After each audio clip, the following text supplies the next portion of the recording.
C'est dans la capitale britannique, 125 ans après le tout premier congrès panafricain de 1900, que s'est tenue la conférence The London Conference 125 Years Later, Pan-Africanism and Dialogue on Reparations. Organisée par la République du Togo en collaboration avec l'Union africaine, cette rencontre marque un tournant symbolique et politique majeur. Des représentants de plusieurs États africains, universitaires, activistes et membres de la diaspora se sont réunis pour réfléchir ensemble aux réparations dues au peuple africain en lien avec l'esclavage, la colonisation et leurs séquelles actuelles.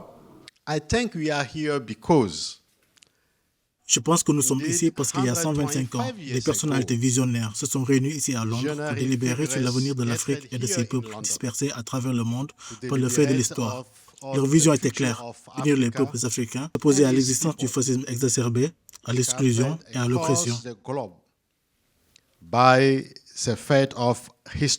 Au cœur de ces échanges, la nécessité de justice historique et de reconnaissance. Ce rendez-vous s'inscrit aussi comme une étape préparatoire au 9e congrès panafricain prévu en 2025 à Lomé. Dans un contexte international où les débats sur les réparations prennent de l'ampleur, Londres résonne comme un lieu de mémoire et de renaissance pour les aspirations panafricaines. Un retour aux sources qui ne manque pas de sens, puisque c'est dans cette même ville que Dubois, Henry Sylvester Williams et d'autres pionniers ont planté leurs premières graines du panafricanisme moderne.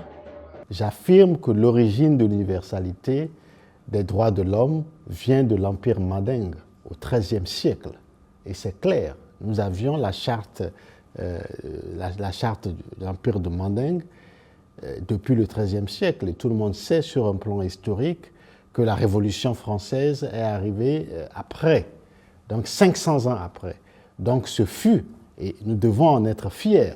Et je ne le dis pas parce que c'est moi, ou même parce que c'est vous. L'UNESCO l'a reconnu.